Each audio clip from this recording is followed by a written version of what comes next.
الحمدللہ وکفا والصلاة والسلام علی عبادہ الذین اصطفیٰ اما بعد۔ میرے محترم دوستو، نماز کے احکام و مسائل کو ذکر کیا جا رہا تھا۔ پچھلے 4 درسوں میں ہم نے پیارے نبی صلی اللہ علیہ وسلم کی پیاری سنت رفع الیدین کو ذکر کیا۔ آج کی اس گفتگو میں اسی گفتگو کا تسلسل ہے، اور آج جو گفتگو کرنی ہے غور سے اس کو سنیے گا تاکہ ہمارے دلوں میں بھی پیارے نبی صلی اللہ علیہ وسلم کی اس پیاری سنت کی اہمیت پیدا ہو جائے اور ہم اس کو کرنے والے بن جائیں۔ تو میرے محترم دوستو، پیارے نبی صلی اللہ علیہ وسلم سے آپ کی آخری عمر میں بھی رفع الیدین کرنا ثابت ہے۔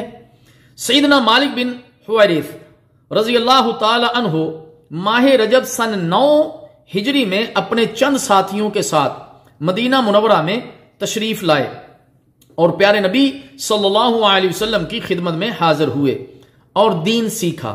جب واپس جانے لگے تو پیارے نبی صلی اللہ علیہ وسلم نے فرمایا، ارجعوا الی اہلیکم فعلموہم ومروہم وصلوا کما رأیتمونی اصلی۔ صحیح بخاری۔ اپنے گھر والوں کی طرف لوٹ جاؤ، انہیں دین سکھاؤ اور انہیں اسلامی احکام اور عمل کرنے کا حکم دو، اور اس طرح نماز پڑھو جس طرح تم نے مجھے نماز پڑھتے ہوئے دیکھا ہے۔ یعنی رسول اللہ صلی اللہ علیہ وسلم نے انہیں اپنے قبیلہ کو محمدی نماز سکھانے کے لیے حکم دیا۔ یہی صحابی رسول سیدنا مالک بن حویرث رضی اللہ تعالی عنہ فرماتے ہیں کہ رسول اللہ صلی اللہ علیہ وسلم تکبیر تحریمہ کے وقت کانوں کے برابر ہاتھ اٹھاتے، اور جب رکوع میں جاتے تو بھی کانوں کے برابر ہاتھ اٹھاتے، اور جب رکوع سے سر اٹھاتے تو سمع اللہ لمن حمدہ کہتے، اور اسی طرح رفع الیدین کرتے۔ صحیح مسلم کتاب الصلاۃ باب استحباب رفع الیدین حذو منکبی۔ اسی طرح سیدنا مالک بن حویرث رضی اللہ تعالی عنہ خود بھی رفع الیدین کیا کرتے تھے۔ امام بخاری رحمہ اللہ تعالی نے اس کو نقل کیا ہے۔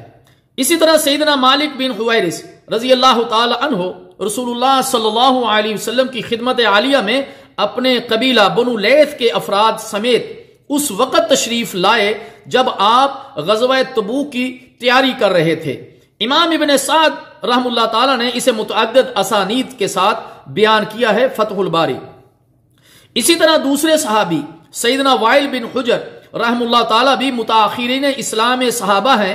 ان کے بارے میں علامہ بدر الدین عینی حنفی رحم اللہ تعالی کہتے ہیں کہ وائل بن حجر رحم اللہ تعالی 9 ہجری میں مدینہ میں آ کر مسلمان ہوئے۔ عمدۃ القاری شرح صحیح بخاری۔ یہ حضر موت کے علاقہ میں رہتے تھے، اور حضر موت سے مدینہ تک اس وقت کئی مہینوں کا سفر تھا۔ پہلی دفعہ رسول اللہ صلی اللہ علیہ وسلم کے پاس آئے اور دین کے احکام سیکھ کر واپس اپنے وطن چلے گئے۔ پھر اس کے بعد 10 ہجری میں دوبارہ خدمت اقدس میں حاضر ہوئے، اور فرماتے ہیں پھر کچھ عرصہ بعد میں رسول اللہ صلی اللہ علیہ وسلم کے پاس حاضر ہوا۔ ان دنوں میں سخت سردی تھی۔ میں نے لوگوں کو دیکھا کہ ان کے اوپر موٹی چادریں تھیں، اور رفع الیدین کرتے ہوئے ان کے ہاتھ کپڑوں کے نیچے سے حرکت کر رہے تھے۔ یعنی سردی کی وجہ سے انہوں نے جو چادریں اوڑھ رکھی تھیں، ان کے نیچے سے بھی جو ہے وہ ہاتھ اٹھا کر رفع الیدین کر رہے تھے۔ سنن ابی داؤد کتاب الصلاۃ باب رفع الیدین فی الصلاۃ، اور یہ حدیث صحیح ہے۔ اس سے معلوم ہوا کہ 10 ہجری تک رفع الیدین کرنا ثابت ہے، اور 11 ہجری کے شروع ہی میں رسول اللہ صلی اللہ علیہ وسلم وفات پا گئے۔ اب تارکین رفع الیدین جو رفع الیدین کو نہیں کرتے، ان کو ایسی صحیح روایت پیش کرنی چاہیے جس میں صراحت کے ساتھ یہ ثابت ہو کہ رسول اللہ صلی اللہ علیہ وسلم نے 10 ہجری کے آخر پر یا 11 ہجری کے آغاز میں رفع الیدین کرنا چھوڑ دیا تھا یا منع فرما دیا تھا، جبکہ ایسی کوئی ایک روایت بھی وہ ثابت کرنے سے قاصر ہیں۔ اگر کوئی یہ کہے کہ ایسی کوئی روایت تو نہیں ہے، لیکن جن روایات میں ترک رفع الیدین کا ذکر ہے ان سے لگتا ہے کہ صحابہ رضی اللہ تعالی عنہ اجمعین نے بعد میں رسول اللہ صلی اللہ علیہ وسلم کو رفع الیدین چھوڑتے دیکھا ہوگا، تبھی یہ بیان کیا ہے۔ یہ دلیل بھی ان کی صحیح نہیں، اس لیے کہ کسی ایک صحابی سے بھی ایسی کوئی صحیح روایت ثابت ہی نہیں جس سے وہ یہ چیز ثابت کر سکیں۔ ہم اللہ تعالیٰ سے دعا کرتے ہیں کہ اللہ تعالیٰ جل شانہ سب کو ہدایت نصیب فرمائے اور پیارے نبی صلی اللہ علیہ وسلم کی اس پیاری سنت کو زندہ کرنے کی، اس پر عمل پیرا ہونے کی توفیق عطا فرمائے۔ والسلام علیکم ورحمۃ اللہ وبرکاتہ۔